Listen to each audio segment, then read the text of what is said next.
सभी साथियों को मेरा नमस्कार।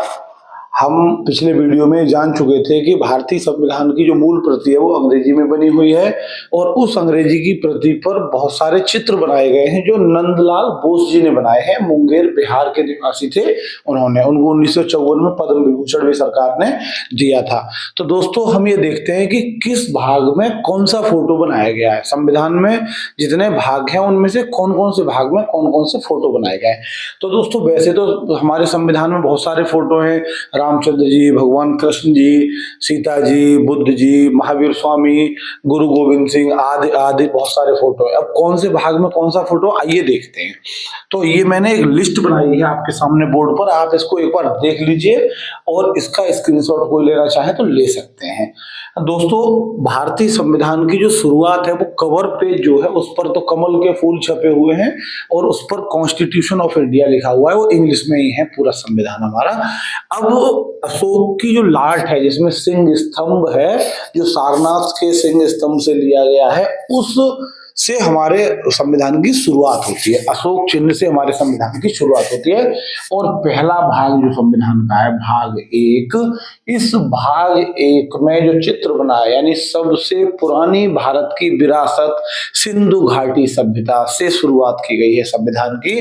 सिंधु घाटी सभ्यता में जो एक बैल हुआ करता था, जेबू बैल, जो बड़ा सा जिसका चित्र होता था, जो सभी का रखवाला माना जाता था, उस बैल के चित्र से, सिंधु घाटी सभ्यता के जेबू बैल के चित्र से भाग 1 की शुरुआत की गई है। दोस्तों भाग 2 में वैदिक काल में जो गुरुकुलों में शिक्षा प्रणाली थी, छात्र गुरुकुल में जाकर के शिक्षा ग्रहण करते थे, उसका चित्रण किया गया है कि गुरुकुल में छात्र शिक्षा ग्रहण करते हुए इसमें दिखाए गए हैं।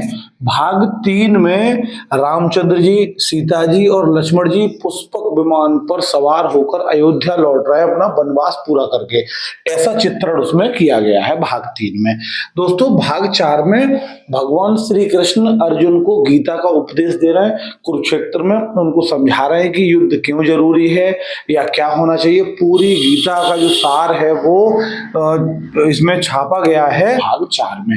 अब दोस्तों भाग 5 जो हमारे भारतीय संविधान का है उसमें महात्मा बुद्ध जी का चित्रण है। महात्मा बुद्ध जी अपने शिष्यों को और कुछ पशु पक्षियों के चित्र भी हैं कि इन सबको ज्ञान की प्राप्ति करा रहे हैं, ज्ञान दे रहे हैं, इन्हें उपदेश देते हुए भगवान महात्मा बुद्ध का चित्रण किया गया है भाग 5 में।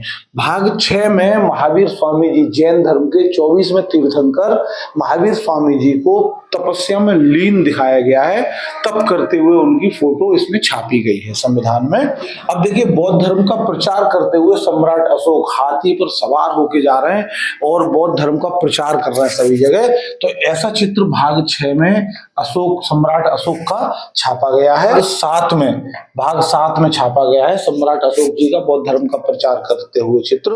अब आता है भाग 8। तो भाग 8 में सीता जी की तलाश में हनुमान जी लंका जा रहे हैं, समुद्र लांघते हुए उड़ करके लंका जा रहे हैं, ऐसा चित्रण किया गया है भाग 8 में। भाग 9 में सिंहासन 32 पर राजा विक्रमादित्य बैठे हैं। जी हाँ दोस्तों, सिंहासन 32 बहुत फेमस सिंहासन रहा है चंद्रगुप्त विक्रमादित्य जी का।